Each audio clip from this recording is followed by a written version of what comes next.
Hello everybody, I'm DW O'Boyle and I'm the sole developer behind Void Wisp. So I've been describing this game as an ambient arcade runner. It's sort of like Flappy Bird or Helicopter, but instead of just avoiding obstacles, you want to get as close to them as possible without crashing into them. So why don't we just jump into classic mode here, and I will show you all what this game is about. So it's a simple 2-button controls. We can glide with the right mouse button and go up with the left mouse button. And what we want to do is we want to go across these edges like so, without crashing into obstacles like that. And that is the entirety of the game. Now in this particular mode, we'll actually start to lose points over time. It is a bit tricky to talk and play, but I will do my best.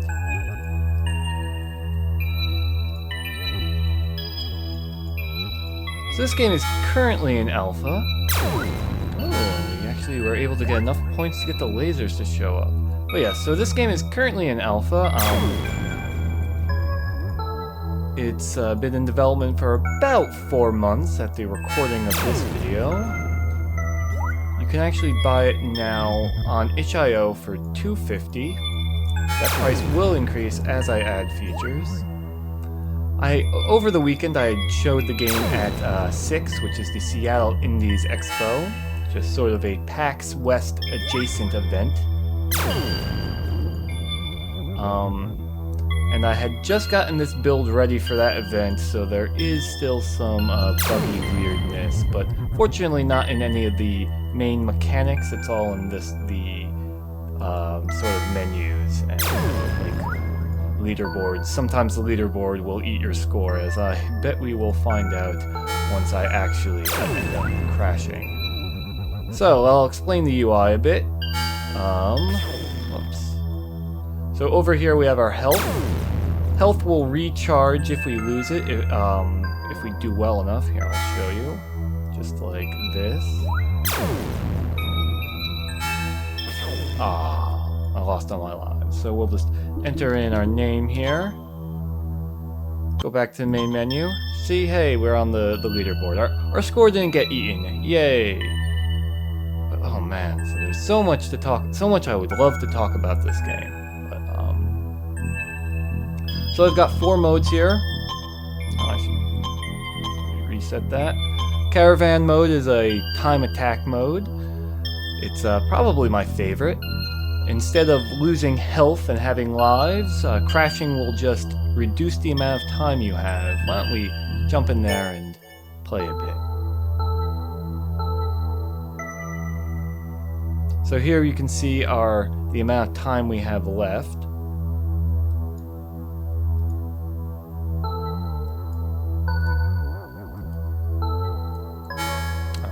Then you saw when I crashed, if you watch the bar, here I'll do it intentionally, it'll jump ahead.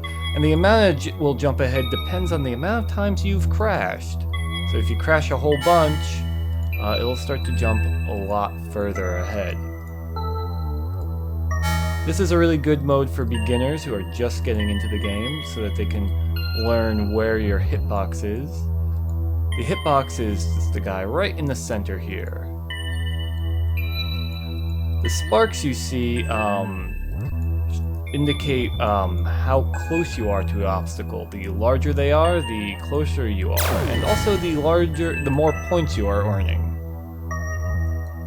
And this is the end.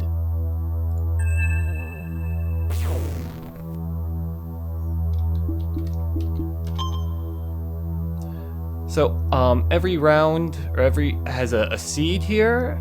And you can actually, if you hit play again, you'll play the exact same seed. Play with a different seed, you'll play with a different seed, and of course play with custom seed, you can play with whatever you want.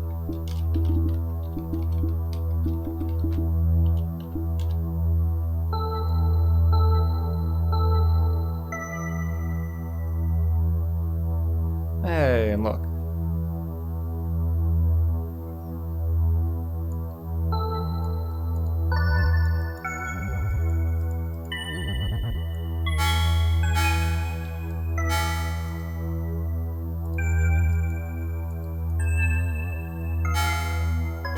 just go back to the main menu here. So, before we jump into Survival and Traveler, I want to talk to you about the difficulty. So, Void Wisp has a pretty robust difficulty settings, as you can see here. We can tweak all sorts of things, from like the actual speed at which the obstacles travel, to the speed that the character travels, to the difficulty rating of the obstacles that will appear, to how many lives and how much health you have. All sorts of things. You can turn on additional UI if you want to make the game, if you want to be able to see some things a little easier. And you can even turn off that pesky laser that we were that we were being shot by. There's also difficulty presets. If you don't want to actually deal with these things, you can just set these yourself. So yeah, we'll leave it on standard for now. And let's go into survival.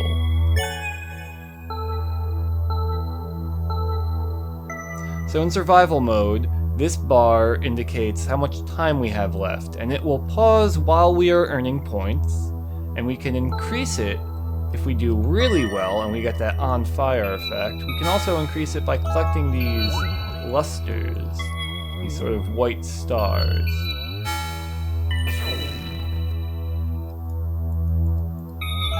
Now you have health and lives just like you do in the classic mode. Ah, that was not very long. We can try that again.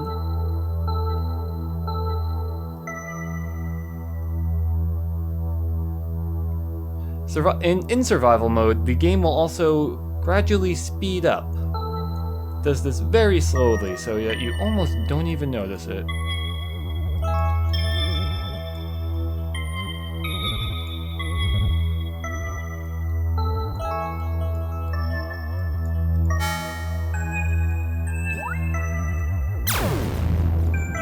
Of course, there are also lasers in survival mode.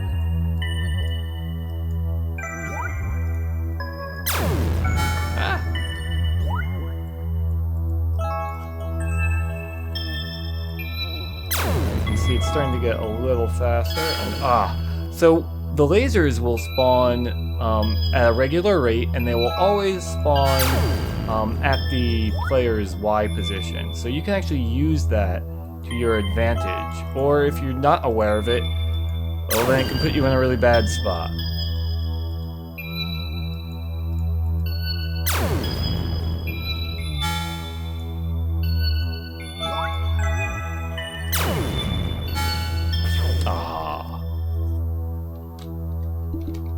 SW? Who is SW?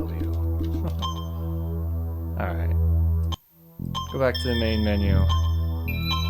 It looks like our scores were eaten on caravan mode, but that's okay.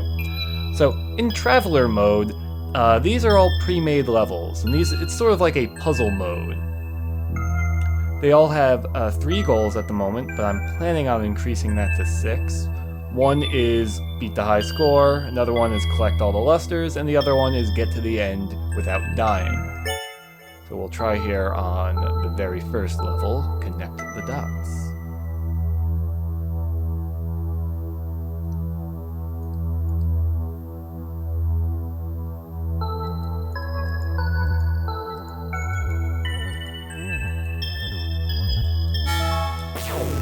So I crushed the score, got all the lusters, and was able to get to the end. How about we go to one of the harder levels here?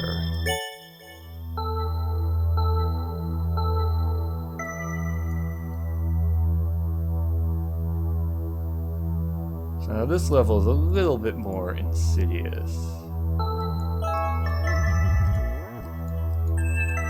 It's not too bad if you know what you're doing. There we go. How about we go to the very last level? Joy Tube.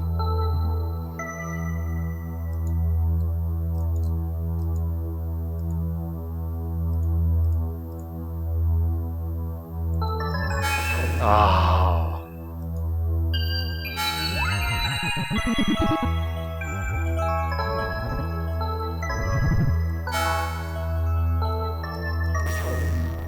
Oh, man. Maybe next time. So, not only is the difficulty very customizable, but also the aesthetics of the game. For example, you can change what the background looks like. These are the only background options at the moment, but I do plan on adding more. You can also add some additional effects, like this really subtle little dust effect, which I quite like. You can also change the appearance of the obstacles, so this will make them look like outlines. You can also change the color cycling that you may have noticed. So if you want to, you can make it look like this, which is kind of hard to play as, but some people like it. Or you could turn this off entirely and just set whatever hue you'd like. It's very important to me to have allow players to play the game how they want to play it. So that's why I have all these sorts of bizarre options. I don't know why that's happening. That's a bit of a bug. But fortunately, we can actually change the music as well. Not just the sort of drone, but also the instrument that plays. And all the music is procedurally generated. In fact, we can even change the algorithm. This won't be super noticeable, but the difference between Sealy and flowing is more of an open sort of scale, where Sealy or Saley is based off more the major scale, and Unsealy is of course based off the minor scale.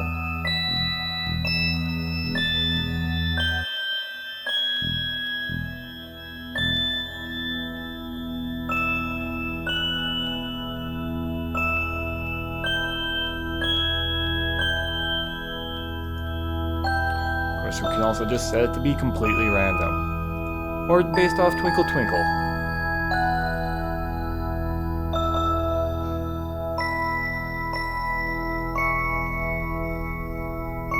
Or based off the position. This is a bit more apparent in the actual game than on the screen here. Why don't we set it to my favorite?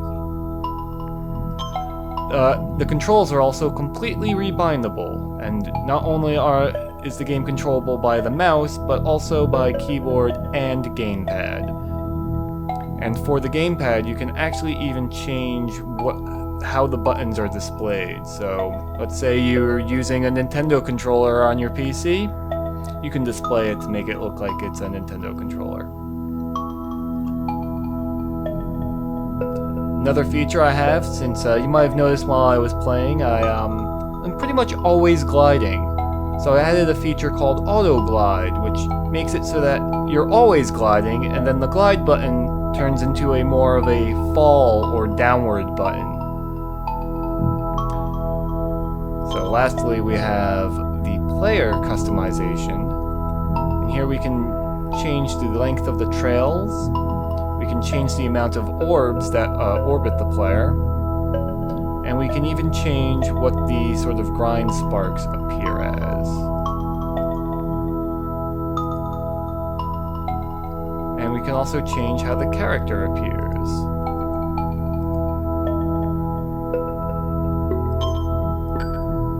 Let's jump into a level and see what that looks like.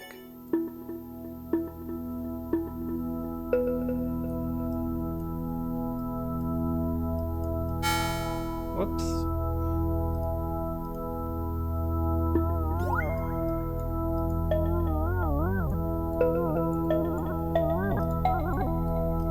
It doesn't change the fire effect, but maybe I might have an option for that later.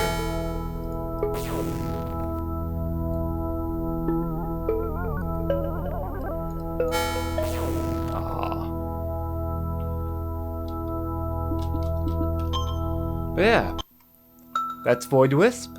I hope you enjoyed it. I hope you go and download the demo. You're also more than welcome and very encouraged to actually buy the game, as it is only $2 on itch.io. The game is currently on Steam Greenlight, so I would certainly appreciate an upvote. And yeah, as always, I've been DW Boyle. Thank you for watching.